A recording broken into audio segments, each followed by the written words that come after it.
and sincere. You can be forgiven if you found the previous paragraph confusing. It's confusing. Mary says that she wants a certain kind of person, but then she's given a roomful of choice and she meets someone whom she really likes, and in that instant, she completely changed her mind about what kind of person she wants. But then a month passes, she goes back to what she originally said she wanted. So, what does Mary really want in a man? I don't know, Ringo said when I asked her that question. Is she really be the one that I described beforehand? She paused, and Peaceman spoke up. No, the real me, the real me is the me revealed by my actions. That's what economists would say. Ringa looked puzzled. I don't know, that's what a psychologist would say. They couldn't agree. But then, that's because there isn't a right answer. Mary has an idea about what she wants in a man, and what idea isn't wrong. It's just incomplete. The description that she starts with is her conscious idea. What she believes she wants when she sits down and thinks about it. But what she cannot be as certain about are the criteria she used to form her preference in the first instant of meeting someone face to face. That information is behind the locked door. Braden has had a similar experience in his work with professional athletes. Over the years, he has made a point in talking to as many of the world's top tennis players as possible, asking them questions about why and how they play the way they do. Invariably, he comes away disappointed. Out of all the research that you have done with the top players, you haven't found a single player who is constant in acknowledging and explaining exactly what he does. Braden says, they give different answers at different times, and they have answers that simply are not meaningful. One of the things she does, for instance, is videotape for top tennis players and then digitize their movement, breaking them down frame by frame on a computer so that he knows, say, precisely how many degrees Peter Shapras rotate a shoulder on a cross-court backhand. One of Braden's digitized videotapes is of the tennis great Andre Agassi hitting a forehand. The image has been stripped down. Agassi had been reduced to a skeleton, so that as he moves to hit the ball, he moves every joint in his body is clearly visible and measurable. The Agassi tape is a perfect illustration of our inability to describe how we behave in the moment. Almost every pro in the world says that he used his wrist to roll the racket over the ball and he hit a forehand. Braden said, why? What are they saying? Look. And here Braden points to the screen. See, what he hits the ball, we can tell with digitized imaging whether a wrist turn or eighth of a degree, but players almost never move their wrist at all. Look how fixed it is. He doesn't move his wrist until long after the ball is hit. He thinks he's moving it in an impact, but he actually not moving it until long after impact. How can so many people be fooled? People are going to coach and paying hundreds of dollars to be taught how to roll their wrist over the ball. And all that's happening is that the number of injuries to the arm is exploding. Braden found the same problem with the baseball players Ted Williams. Williams was perhaps the greatest hitter of all time, a man revered for his knowledge and insight into art of hitting. One thing he always said was he could look the ball onto the bat, and he could track in right at the point where he made contact. But Brad knew from his work in tennis that's impossible. In the final 5 pitch of a tennis ball, flight toward the player. The ball is far too close, moving much too fast to be seen. The player at that moment is effectively blind. The same is true the baseball. No one can look a ball on the bat. I met with Ted Williams once, Brent said. We both worked for Sears and were both appearing at the same event. I said, gee, Ted, you just did a study that showed the human being can't track the ball onto the bat. It's a 3-millisecond event. And he was honest. He said, well, I guess it just seemed like I could do that. Ted Williams could hit a baseball as well as anyone in his story, and he could explain with utter confidence how to do it.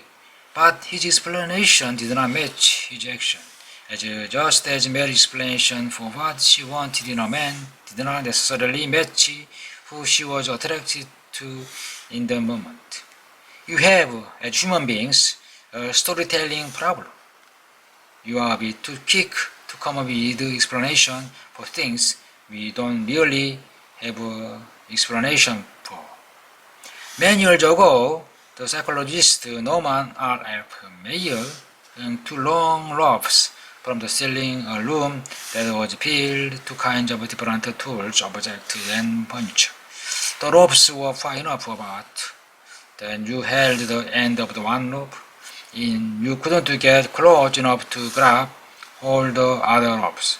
Everyone who came in the room asked the same question. How many different ways can you come with for tying the ends of those 2 ropes together? There are 4 possible solutions on this problem. 1 is to stretch one rope as far as possible toward the rod. Anchor is to an object, such as a chair, and go and get the second rope. Another is to take a third length, such as an extension cord, and tie it to the end of one of the ropes so that it will be long enough to reach the other rope. The third strategy is to grab the one rope in one hand and use the implement, such as long pole, to pull other rope toward you. What I found is that most people figure out those 3 solutions pretty easily, but the fourth solution is to swing one rope back and forth like a pendulum and then grab hold of the other rope, according to only a few people. The rest were stumbled. Major let them sit and stew for 10 minutes, and then, without saying anything, he walked across the room toward the window and casually brushed one of the ropes, setting it in motion back and forth. Sure enough, after he did that, most people suddenly said, aha, and come up with a pendulum solution. But when Mayer asked all the people to describe how they figured it out, only one of them gave the right reason. The Major wrote, they made such a statement as, it just drawn to me. It was the only thing left. I just realized the cord would swing if I fastened a way to it. Perhaps a course in physics suggests it to me. I tried to think of a way to get the cord over here, and the only way was to make it swing over. A professor of psychology reported as following. Having exhausted everything else, the next thing was to swing it. I thought of the situation of the swinging across the river. I had the imaginary of monkeys swinging from trees. This imaginary appeared simultaneously with the solution. The idea appeared complete. Were these people lying? Were they ashamed to admit that they could solve the problem only after getting a hint? Not at all. It just the mayor's hint was so subtle that it was picked up on only on an unconscious level. It was processed behind the locked door. So, when pressed for an explanation, all Mayer's object could do was make up what seemed to them the most plausible one. This is the price to pay for the many benefits of the locked door. When we asked people to explain their thinking, particularly thinking that comes from the unconscious, we needed to be careful in how we interpret their answer. When it comes to romance, of course, we understand that. We know we cannot rationally describe the kind of person we will fall in love with.